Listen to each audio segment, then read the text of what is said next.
Good afternoon to all. बेटा एक नया टॉपिक स्टार्ट कर रहे हैं जो लास्ट क्लास में मैंने आपको इंट्रो दिया था, डेट कैपिटल एंड डिपॉजिट वाला। डेट कैपिटल एंड डिपॉजिट वाला। अब उनको जल्दी से अपन नोट से एक बार टैली करना चालू कर लेते हैं। उम्मीद है थोड़ा बहुत आपको याद होगा जो अपन ने बात करी थी। हाँ सर। कि डेट कैपिटल क्या यस होता है, सर। बोरोइंग्स क्या होती है। हाँ चले, बहुत बहुत ही बढ़िया बात है। जल्दी से एक बार टैली कर लेते हैं नोट्स में से। सबसे पहला टॉपिक क्या लिखा हुआ है, सबसे पहला टॉपिक क्या लिखा हुआ है?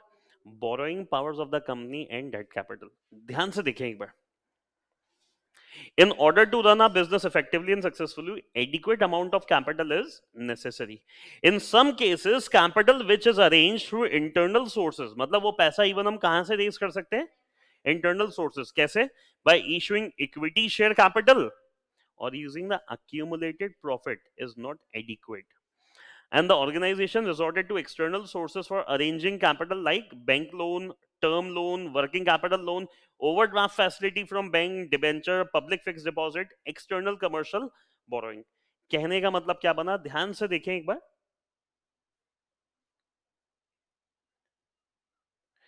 कंपनी को पैसा चाहिए, पैसा आएगा दो सोर्सेस से, पहला इंटरनल और सेकंड क्या है? एक्सटर्नल। इंटरनल क्या हो गया, मान लेते हैं इक्विटी शेयर। तो एक्सटर्नल क्या हो गया, तो अपन बाहर वालों से रेज करेंगे। Example, loan, debenture, ECB. अब आपको एक डाउट आ रहा होगा, ईसीबी का मतलब क्या है? नाम से नहीं समझ में आ रहा है? External commercial borrowing. अब पहली बात, ये एक्सटर्नल का मतलब, ये एक्सटर्नल का मतलब क्या है यहाँ पे? हम लोगों ने नहीं पढ़ा हुआ ईसीबी। सेकंड मॉड्यूल के ईबीसीएल के पेपर में पूरा चैप्टर है ये। क्या होता है ईसीबी? एक्सटर्नल मतलब इंडिया में या इंडिया के बाहर से? मे बी या श्योर? एक्सटर्नल मतलब इंडिया के बाहर, कमर्शियल मतलब बिजनेस यूज के लिए हमने क्या करी है? बोरोइंग। नहीं समझे? एक्सटर्नल मतलब इंडिया के बाहर से, फॉर कमर्शियल मतलब बिजनेस यूज के लिए हमने क्या करी है? बोरोइंग। एक सिंपल सवाल और पूछ लेता हूं फिर यह, इंडिया के बाहर से पैसा रेज करना ज्यादा सस्ता पड़ता होगा या इंडिया के अंदर? इंडिया के बाहर से पैसा रेज करना ज्यादा सस्ता है या इंडिया के अंदर? हाँ, बेटा जल्दी से रिप्लाई करो ऑनलाइन। बाहर से सस्ता है या इंडिया से सस्ता है पैसा रेज करना? आंसर आ रहे हैं जैसे इंडिया से, और यार मेरे हिसाब से तो बाहर से रेस करना ज्यादा आसान है। ये बताई हुई बात है मैंने बेसिक्स में। जब हम बाहर से पैसा रेस करते हैं ना, एडीआर जीडीआर में बताई थी ये बात आपको। आपको कम रेट ऑफ इंटरेस्ट पे पैसा मिलता है। रीजन, वो लोग अपनी अर्निंग किस में करते हैं? फॉरेन करेंसी के अंदर, उसके फ्लक्चुएशंस में कमाते हैं। तो कम रेट ऑफ इंटरेस्ट पे वो लोग पैसा दे देते हैं इंडिया में। हाँ, वो सब आगे की बात है। रीपेमेंट की टाइम देखेंगे, अभी तो पैसा रेज करने की बात है। रीपेमेंट के टाइम पे इन सब में ऑप्शंस होते हैं, कन्वर्जन ऑप्शन, कि अगर हमने पेमेंट नहीं करा ना तो हमारे बोरोइंग अमाउंट को किस में कन्वर्ट कर देना? इक्विटी में। वो ऑप्शंस एक्सरसाइज कर लेंगे। अब जल्दी से एक बार देखें।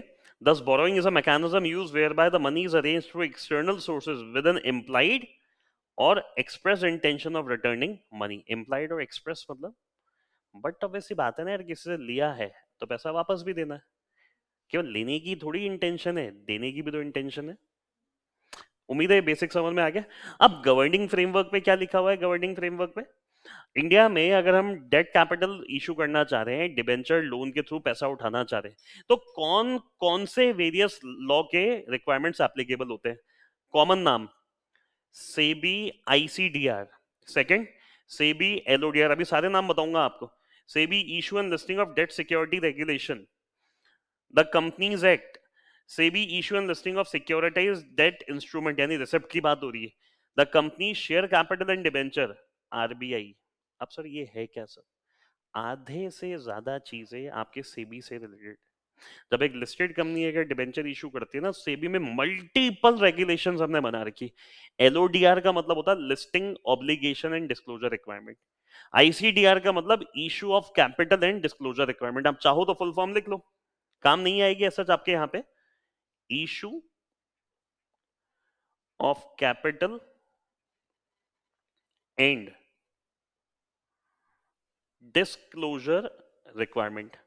एलओडीआर का फुल फॉर्म क्या है? Listing obligation and disclosure requirement. बेटा डिपेंड ये करता है कि आप कहां से पैसा रेज कर रहे हो, कितना पैसा रेज कर रहे हो, then accordingly you shall be govern.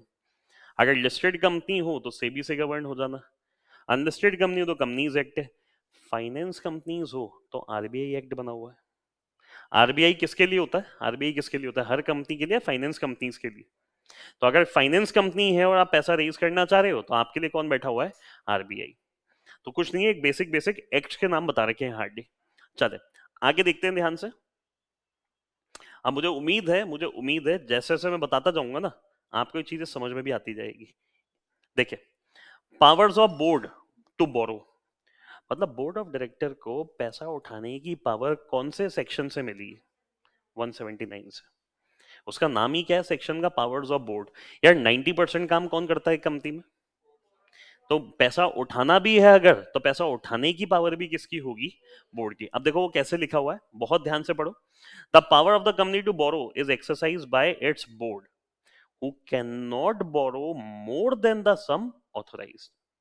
आपको लास्ट क्लास में मैंने एक बात बताई थी, एक लिमिट होती है, जिस लिमिट तक बोर्ड बोरो कर सकते हैं। तो क्या लिमिट एक्सीड कर सकते हैं वो? समझ में आ रही है कहानी ये? अच्छा, the power to borrow money and to issue debenture whether in India और outside India can only be exercised by the director at a duly convened meeting. मतलब अगर हमें डिबेंचर इशू करने हैं, हमें पैसा उठाना है, डिबेंचर के थ्रू उठाना है, अब चाहे इंडिया में इशू करने हैं, इंडिया के बाहर इशू करने हैं, ऐसा नहीं कि डायरेक्टर डिसीजन कहीं भी ले लेंगे। प्रॉपर्ली कन्वीन्ड एक मीटिंग बुलानी है और मीटिंग में इसका क्या लिया जाएगा? डिसीजन। आगे देखें, pursuant to section 179 subsection 3 clause C and D, director have to pass a resolution at a duly convened board meeting to borrow money। कौन सा resolution होगा ये? लाइन पढ़ो ध्यान से, लाइन पढ़ो ध्यान से और जल्दी से बताओ कौन सा रेजोल्यूशन होगा ये, कौन सा रेजोल्यूशन पास करना है?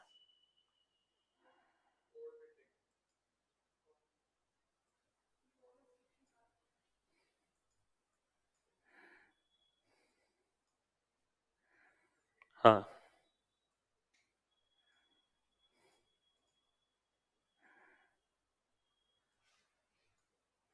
ये रेजोल्यूशन कौन सा होगा? ये होगा बोर्ड रेजोल्यूशन। याद नहीं है आपको कि डायरेक्टर जब डिसीजन लेते हैं बोर्ड मीटिंग में कौन सा रेजोल्यूशन पास करके लेते हैं? ये रेजोल्यूशन कौन सा होगा? लिख लो यहाँ पे, बोर्ड रेजोल्यूशन। यार एक कॉमन बात थी, आपको बताई भी थी कि जनरली जब ये लोग डिसीजन ले रहे होते हैं ना, तो कौन सी मीटिंग बुलाई जाती है? Board meeting. और बोर्ड मीटिंग में डायरेक्टर्स कौन सा रेजोल्यूशन पास करके काम करते हैं? Board resolution. आगे ध्यान से पढ़े। अब ये पावर कहां से मिली? 179(3)(c), 179(3)(d) क्या है? To issue securities. मतलब board of director securities issue कर सकते हैं, उनको ये पावर कौन से सेक्शन से मिली है? 179 सबसेक्शन 3 एंड क्लॉज सी। और उस पैसे से मतलब और मनी बोरो करना है, ये पावर कहां से मिली है? 179(3)(d। मतलब सिक्योरिटीज इशू करके अगर पैसा उठाना है तो 179(3)(c। कोई लोन वोन उठाना है तो कौन सा है? 179(3)(d। आगे बढ़े ध्यान से। The power to borrow money can be delegated by a resolution passed at a duly convened meeting of the board to a committee। क्या मतलब हुआ? ये पैसे उठाने की जो पावर है ना, ये पैसा उठाने की पावर बोर्ड ऑफ डायरेक्टर्स अगर चाहे तो कंपनी में क्या फॉर्म करवा सकते हैं? कमिटी। और ये पावर किसको डेलीगेट कर सकते हैं? कमिटी को। आपको याद है इंट्रो क्लास के अंदर मैंने कमिटी का मतलब भी बताया था। डायरेक्टर्स या तो अपनी मीटिंग में डिसीजन लेते हैं, नहीं तो अपनी ही छोटी छोटी कमिटीज बना देते हैं। याद हो अगर ये इस तरीके से था ये। बोर्ड ऑफ डायरेक्टर डिसीजन लेते हैं कहाँ? At board meeting. अब बोर्ड मीटिंग हमेशा बुलाना पॉसिबल नहीं होता, तो बोर्ड ऑफ डायरेक्टर क्या करते हैं? छोटी छोटी कमिटी मीटिंग्स बना देते हैं, कमिटीज बना दी। मान लो audit committee, nomination remuneration committee. भैया जैसा काम वैसी मीटिंग बुला लो आप। मान लो ऑडिट से रिलेटेड कोई काम है, क्यों रिक्वायरमेंट है कि सारे डायरेक्टर्स को परेशान करूं, एक जगह इकट्ठा करूं? कौन मीटिंग बुला देगा? Audit committee. डायरेक्टर्स को अपॉइंट करना है, उनकी रेम्युनरेशन डिसाइड करनी है। क्यों बोर्ड मीटिंग बुला के समय खराब करना है? नॉमिनेशन एंड रेम्युनरेशन कमेटी बुला लेंगे मीटिंग। वही ये बात यहाँ लिखी है। तो क्रक्स ये है, ये अपनी पावर अगर चाहे तो क्या कर सकते हैं डेलीगेट। आगे बढ़े। To a committee of director, MD, manager, or other principal officer of the company. However, the resolution must specify the total amount up to which money may be borrowed by the delegatees. मतलब जिनको ये power हम delegate कर रहे हैं वो maximum कितना amount उठा सकते हैं, ये भी हमें बताना है। Often the power of the company to borrow is unrestricted. कभी कभी क्या होता है, ये पावर क्या होती है, कोई रोक टोक नहीं है। But the authority of the director acting as its agent is limited to a certain extent. Unrestricted है, बट एक सर्टेन एक्सटेंट तक, उसके बाद हमें अप्रूवल लेना पड़ेगा। अब बहुत ध्यान से पढ़ो आगे, मैंने आपको बताया था लास्ट क्लास में, ये यहां से पढ़े ध्यान से।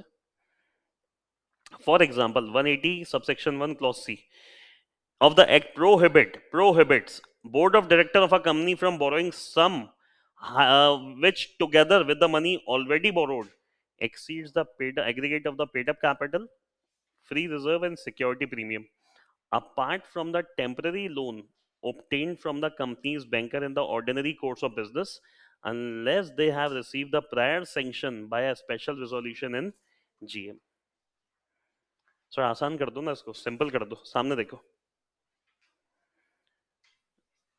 Section 180 subsection 1 and clause C क्या कह रहा है? 180 सबसेक्शन 1 क्लॉज सी, बीओडी पर हम लगा रहे हैं रेस्ट्रिक्शन, किस चीज से रिलेटेड? बोरोइंग से रिलेटेड। अब क्या रेस्ट्रिक्शन है, क्या रेस्ट्रिक्शन है, ध्यान से देखो। ये मैक्सिमम कितना दे सकते हैं, मैक्सिमम बोरोइंग कितनी कर सकते हैं? आसान शब्दों में देखो एक बार पहले सामने, मनी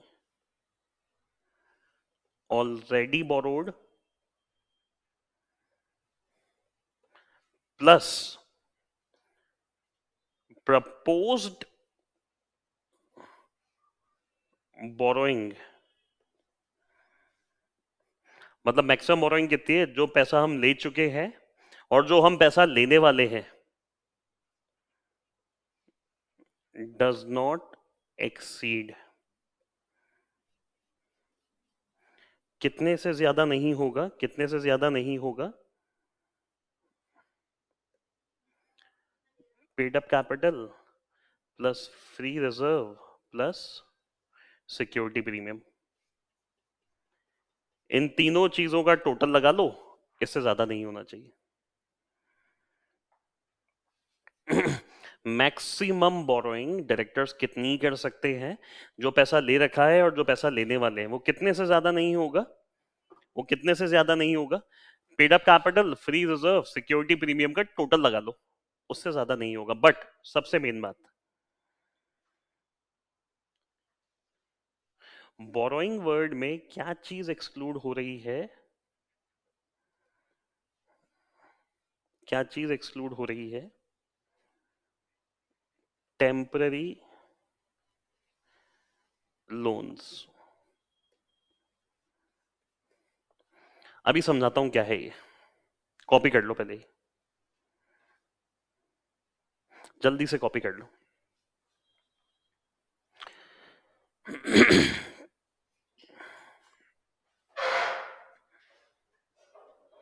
भैया जो पैसा बोर्ड ऑफ डायरेक्टर उठाना चाह रहे हैं वो मैक्सिमम कितना है, मैक्सिमम कितना है?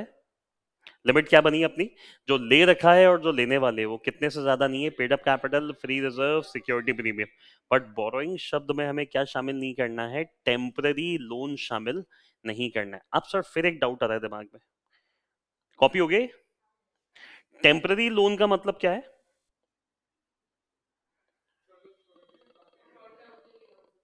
Which is repayable on demand. Repayable on demand मतलब जब मांगोगे जब देना पड़ेगा, और रीपेबल विद इन कितना टाइम? शॉर्ट टर्म क्या होता है? रीपेबल विद इन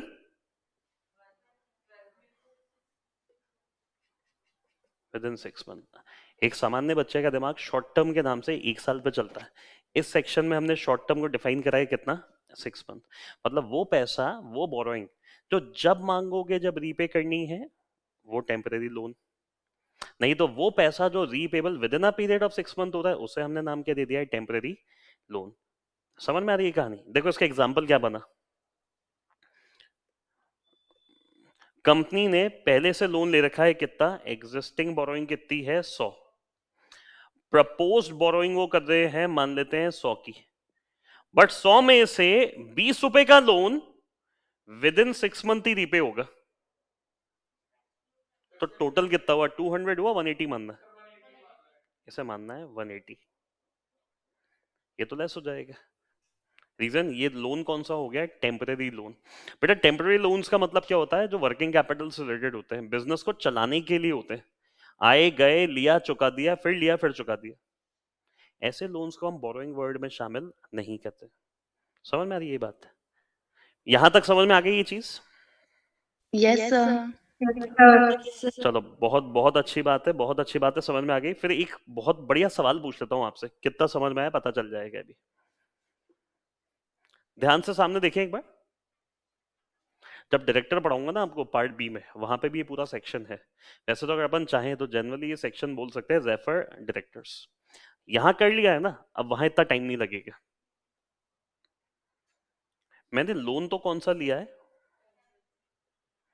बहुत ध्यान से सुनना मेरी बात। लोन कौन सा लिया है, टेम्परेरी। लेकिन ये कहाँ यूटिलाइज करा है, utilized for some capital expenditure. Loan कौन सा था, टेम्परेरी। यूटिलाइज कहाँ हुआ है, कोई कैपिटल खर्चा करते थे वहां पे। इस लोन को आप क्या मानना है, टेम्परेरी लोन मानना है, नहीं मानना है? टेम्परेरी लोन मैंने बोला वो होता है जो कंपनी चलाने से रिलेटेड होता है, डे टू डे। लोन लिया तो शॉर्ट टर्म था, बट उस शॉर्ट टर्म लोन से मेरा कोई कैपिटल एक्सपेंडिचर फाइनेंस हो रहा था। क्या ऐसे केसेस में इस लोन को टेम्परेरी लोन मानना है या नहीं मानना है? ऐसे केसेस में इसे टेम्परेरी लोन नहीं मानना है। Irrespective of the name, if the amount is used for some capital expenditure, then it will not be treated as a temporary loan। अब चाहे वो 6 महीने में रीपे हो रहा है, कितने भी समय में रीपे हो रहा है, रीजन वो पैसा कहाँ काम में आया है। समझ में आई ये बात, समझ में आ गई ये बात? आई होप सबके समझ में आ गई ये चीज। Yes sir. किसी कैपिटल के खर्चे के अंदर ये चीज काम में आ चुकी है। Yes sir. ये आपको डायरेक्टर में लिखा हुआ मिलेगा, सेम टू सेम पॉइंट वहां लिखा हुआ मिलना है आपको। ये कॉपी कर लो जल्दी से, ये भी फटाक से कॉपी कर लो इसको भी। हो गया?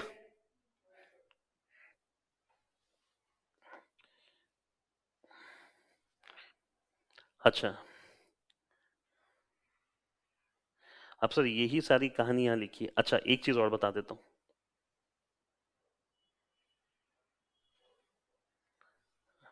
सर मान लो हमें लिमिट से ज्यादा पैसा लेना है, मतलब मान लो हमें लिमिट से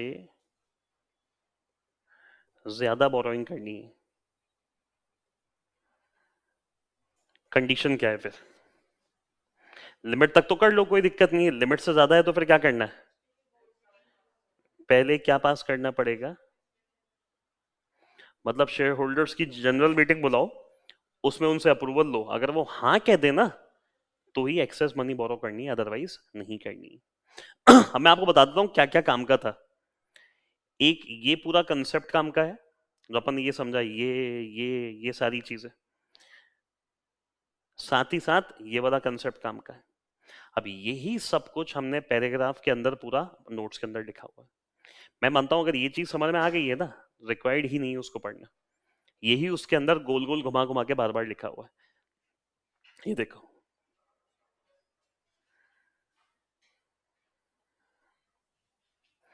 एक बार ये वाला पैरा पढ़ लो,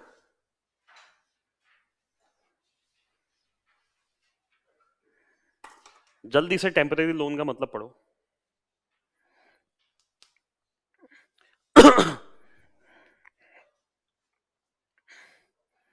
मैं मानता हूँ ये लाइन समझ में आनी चाहिए।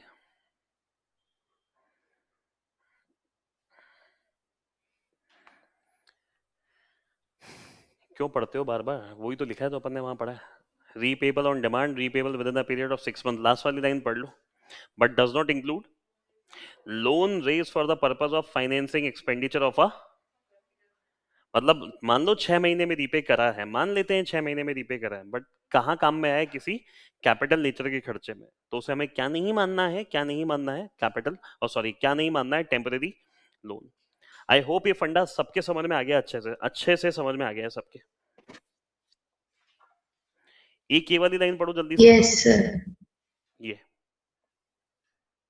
समझ में आ रहा है? ये देखो, it is important at this stage to distinguish between borrowing which is ultra wires the company and borrowing which is but outside the scope of the, मतलब कभी कभी कोई काम करना डायरेक्टर के लिए तो विद इन द पावर है, सॉरी डायरेक्टर के लिए तो बियॉन्ड द पावर है, बट कंपनी के लिए विद इन द पावर है। समझ में आ रही है चीज? मतलब 100 रुपए तक का लोन उठाना डायरेक्टर के लिए पावर में था, 100 से ज्यादा उठाना कंपनी के लिए पावर में था। आप ये कह सकते 100 से ज्यादा का लोन डायरेक्टर की अथॉरिटी के बाहर है। मैं मना नहीं करता उठाने के लिए, अगर पैसा उठाना है तो पहले अप्रूवल किससे लेना है? शेयर होल्डर से। अच्छा, आंसर लिखते पता है गलती क्या होती है? जैसे मैं पूछा अप्रूवल किससे है? डायरेक्टर। डायरेक्टर लिखते ही पूरा पॉइंट गलत हो गया, एक वर्ड गलत लिखा और पूरा का पूरा टॉपिक गलत हो गया। अप्रूवल लेना है शेयर होल्डर से बाय वे ऑफ अ ऐसा। जल्दी से ध्यान से आगे पढ़ लेते हैं एक बार। हेडिंग का नाम क्या है? हेडिंग का नाम क्या है? अनऑथराइज और अल्ट्रा वायर्स बोरोइंग। क्या मतलब है? अगर डायरेक्टर बियॉन्ड द पावर पैसा उठा लेते हैं तो हमारे पास क्या क्या रेमेडीज हैं? हमारे पास क्या क्या रेमेडीज हैं? एक बार इसका फर्स्ट पैरा ध्यान से पढ़ो जल्दी से, समझ में आ रहा है क्या? Where a company borrow without the authority conferred on it by the article, or beyond the amount set out in the article, it is an ultra wires borrowing। क्या मतलब हुआ? पैसा उठा लिया, लिमिट से ज्यादा उठा लिया, जो लिमिट हमने तय करी हुई थी उस लिमिट से ज्यादा हमने पैसा उठा लिया, तो ऐसी बोरोइंग को हमने बेटा नाम क्या दे दिया? Ultra vires borrowing. Any act which is ultra wires the company is void. In such a case the contract is void. In such a case the contract is void. The lender cannot sue the company for the return of the loan। अभी ध्यान से आगे चलना, पूरा ध्यान से आगे चलना। The securities given for such ultra wires borrowing are also void and inoperative। Sir आपने तो कहा था कंपनी बाउंड होगी देने के लिए, यहां लिखा है कंपनी बाउंड नहीं। पेशेंस रखो, अभी आगे देखते हैं और क्या। Ultra vires borrowing can not even if ratified by resolution pass by the company general meeting. क्या मतलब हुआ? एक सवाल पूछूं आपसे, सामने देखो। कंपनी की टोटल लिमिट बनती थी लोन की 100 की। डायरेक्टर्स की लिमिट हमने सेट कर दी थी कितने की? मान लेते हैं 70 की। बट डायरेक्टर्स ने बोरोइंग कर ली 120 की। नहीं समझे? कंपनी की मैक्सिमम लिमिट कितनी थी? डायरेक्टर्स की लिमिट कितनी तय करी थी? 70। अगर 70 से ज्यादा उठाना था तो मैक्सिमम कितना उठा सकते थे वो? 30। बट उन्होंने कितना उठा लिया? 50 ज्यादा। मतलब एग्रीगेट का है तो 20 रुपए ज्यादा। नहीं समझे आप? फिर से ध्यान से देखो।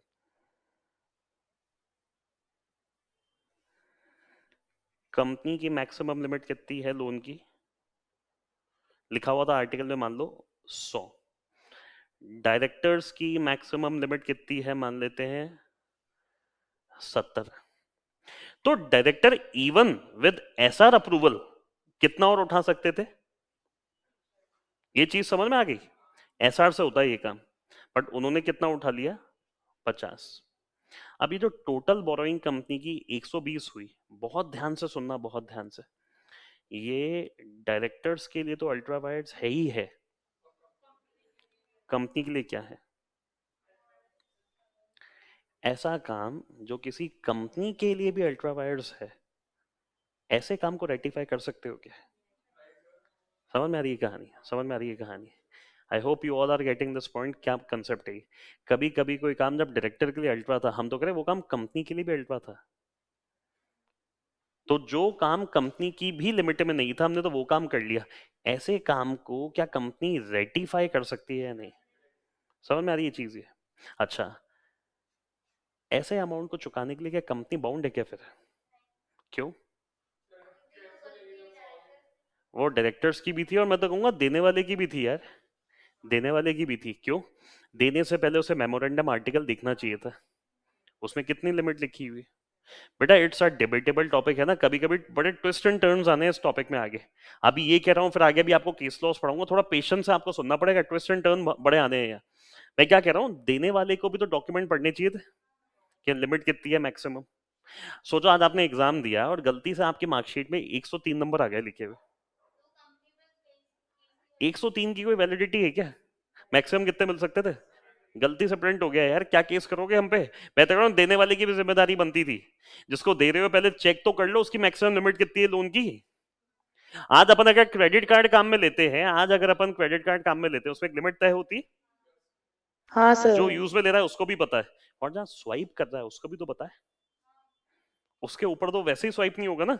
मान लो मेरे कार्ड में लिमिट ही 1 लाख रुपए की, मैं 1.25 लाख का स्वाइप कर ले। मेरे बाप का बैंक थोड़ी है 1.25 लाख का भी स्वाइप हो जाएगा। मैक्सिमम स्वाइप कितने का होगा? 1 लाख का।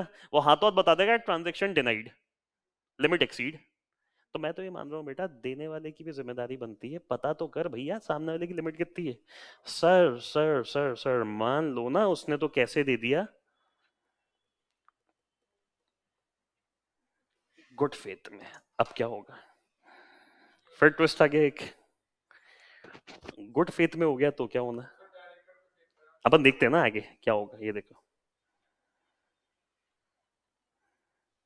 आगे की यहाँ पे था ना however equity assist the lender where the common law fails to do so if the lender has parted with his money to the company under an ultra vires borrowing and is therefore unable to sue its return enforce any security granted to him, he nevertheless in equity has the following in equity मतलब सामान्य तौर पे उसके पास अब ये remedy है।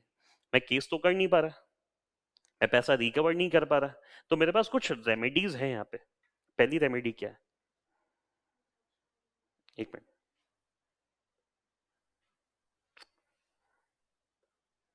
Injunction and recovery क्या मतलब हुआ?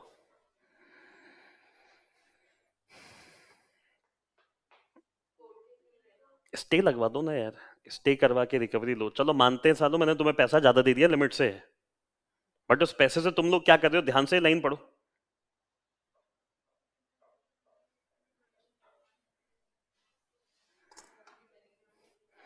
मतलब चलो मैंने तो गलती करी करी, तुम लोग भी उस ज्यादा लिए हुए पैसे से ले तो कंपनी का ही फायदा कर रहे हो ना, कर तो कंपनी का ही फायदा रहे हो। वापस लाइन पढ़ो ध्यान से। Even if the money advance by the lender can not be traced, the lender can claim the repayment if it can be proved. अगर ये क्या हो सकता है, साबित हो सकता है क्या चीज? Company has been benefited thereby. अब आपको अटपटा नहीं लग रहा पहले? हाँ, फिर ना, अब कह रहे हैं अगर उस बोरोइंग से कंपनी को बेनिफिट हो रहा है तो मैं क्लेम कर सकता हूँ रीपेमेंट। रीजन क्या है इतने ट्विस्ट का? यहाँ पे सर्टेन केस लॉज आने वाले हैं आगे। ये देखो दिखाऊंगा आपको, ये देखो। अब ये इन्हीं ट्विस्ट एंड टर्न पे केसेस हैं सारे। तो अब होता ना कंपनी लॉ को सीधा सीधा पढ़ के एग्जाम में सवाल नहीं सॉल्व होना। इन केस लॉज में से बहुत बार एग्जाम में क्वेश्चन आया हुआ है और ये इन्हीं ट्विस्ट के ऊपर बेस्ड है सारे केसेस। सेकंड देखो ध्यान से, सबरोगेशन मतलब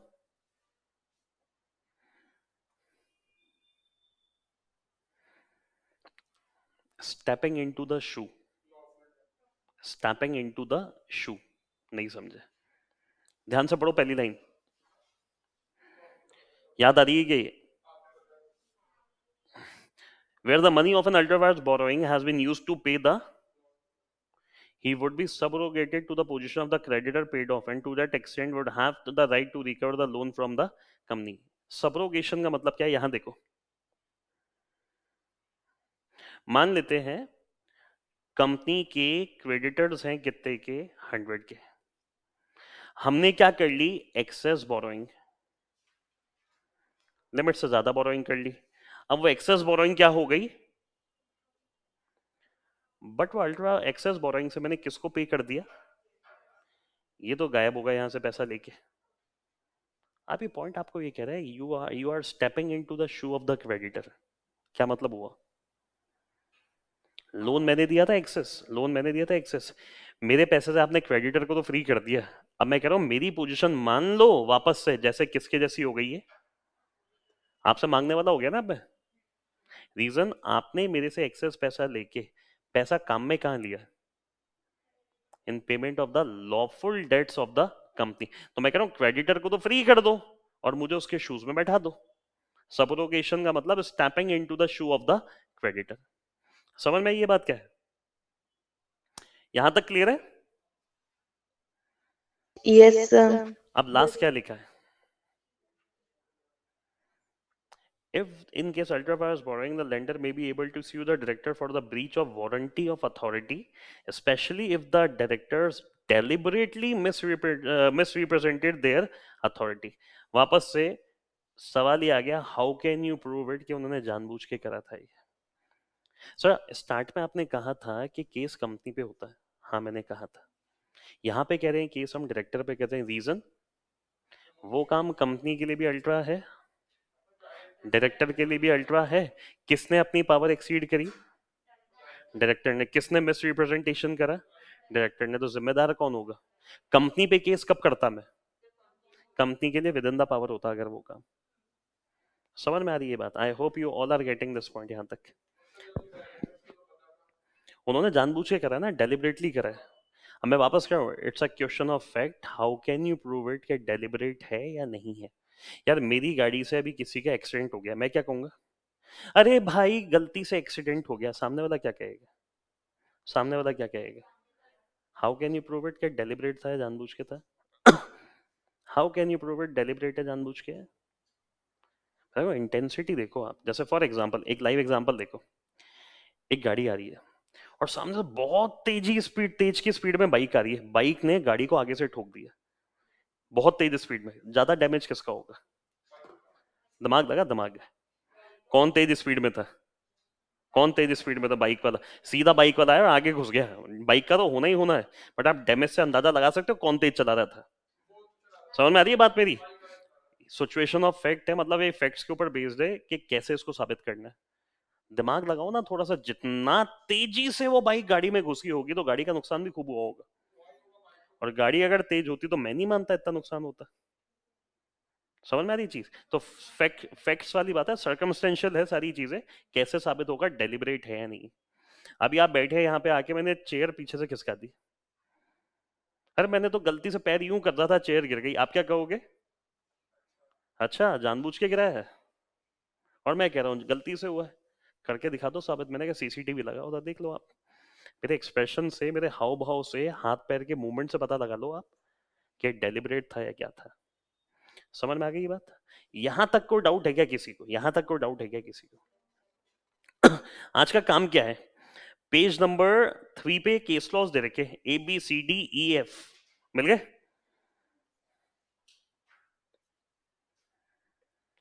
पांचों के पांचों case very very very very important for exams, और सारे केसेस इसी कंसेप्ट के ऊपर बेस्ड है जो मैंने आज आपको करवाया। आपका सिंपल काम इतना सा, एक तो 5 केस लॉस पढ़ने हैं, 5 नहीं सॉरी आगे भी है, ABCDEFGHI। हाँ, ये सारा जितना अपन ने अभी तक कंसेप्ट नहीं करा, इनको फायदा हो गया, इन्होंने लॉफुल डेट चुका दी, इससे रिलेटेड ये 7-8 केसेस है, और बड़े इंपॉर्टेंट केस लॉज है एग्जाम्स के लिए। एक तो ये पढ़ना है, एक डिफिकल्ट सा टॉपिक है डिबेंचर क्या होता है, ये पढ़ना है। और जितना स्मार्टली बेटा हम सब जने गर्दन हिला रहे हैं ना, प्लीज उसको पढ़ भी लेना। मैंने कहा ये पढ़ना है, गर्दन हिल गई। मैंने कहा ये पढ़ना है, गर्दन हिल गई। मैंने कहा नहीं पढ़ोगे ना उस पर भी गर्दन हिला दोगे आप लोग। ये भी पढ़ना है। इसके बाद एक ये चित्र है आप लोगों के लिए, हीरे सामने, ये सारे नाम आप लोगों ने पढ़े हुए हैं, सारे नाम आप लोगों ने पढ़े हुए हैं। ये रीड आउट करना है, नेक्स्ट क्लास पे करवाऊंगा सब ये। परिपासु, नेचर, डिबेंचर, मतलब आपको टोटल पेज नंबर 5 के एंड तक पढ़ना। एंड प्लीज प्लीज प्लीज गलती मत करना कि हम पढ़ के नहीं आ रहे, गलती मत करना कि हम पढ़ के नहीं आ रहे। बाकी उम्मीद है यहां तक सब कुछ क्लियर है, बाकी फिर मैं नेक्स्ट क्लास में कंटिन्यू करवाऊंगा आप लोगों को, ठीक है ना? चले, thank okay you, sir. Thank you. Sir हाँ वो बोलो। प्री एग्जाम के लिए क्या है प्रोसेस मैं भी बात कर वगैरह? लेता हूँ एक बार, 1 मिनट में बात कर लेता हूँ। Okay sir.